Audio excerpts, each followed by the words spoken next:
Crested Butte is Colorado's wildflower capital, and unofficially, it's the wildflower capital of the world. But if you can't make it out there for their wildflower festival in a few weeks, there are usually places around Denver to go and enjoy those flowers. Yeah, this year the wildflowers look a little different. Obviously, our Ann Herbst followed a Lakewood Park ranger up Green Mountain to talk about how this drought is affecting our wildflower blooms.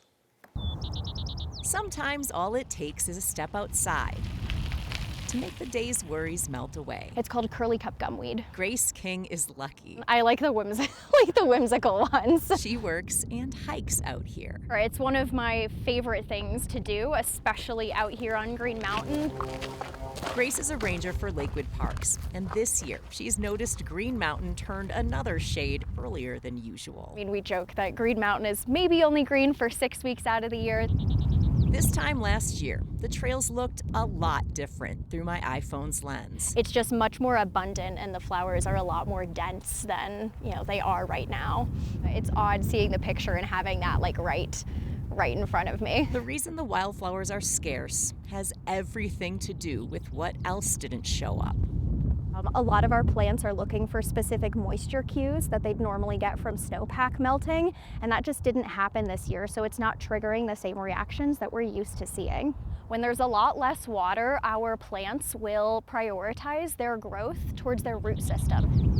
Wildflowers that are popping do it on their own timeline. Most of the patterns that we're seeing this summer are happening between 25 and 30 days before when we would normally expect. And the bugs and birds that expect the blooms might not find what they need. They don't have as much access to food this year, especially with not as many blooms that are happening, and we'll see the implications of that next year as well.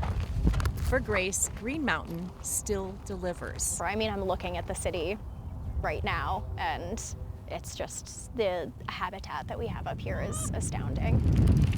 It's a spot where people go to de-stress. And Grace says now's our chance to return the favor. It's really important that we are mindful of staying on trail, being respectful of the shared space, and really trying to let our plants do what they need to do. And just really being mindful of how we're showing up in the outdoors. On Green Mountain, Ann Herbst, 9 News. And thank you. And Grace goes on to say that the wildflowers are pretty drought resistant. They know what they're doing. So even if they're not out in full force right now, it doesn't mean they won't be back next year, and it definitely doesn't mean they're dead. But like she mentioned, do everyone a favor, especially the flowers, and stay on the trail so you don't stress them out even more. That actually gives me anxiety when I see people go off the trail and stomp on the wildflowers. I'm like, no, leave them alone. Stay on the trail. It's so important. Especially this year with the drought. Exactly. Yeah.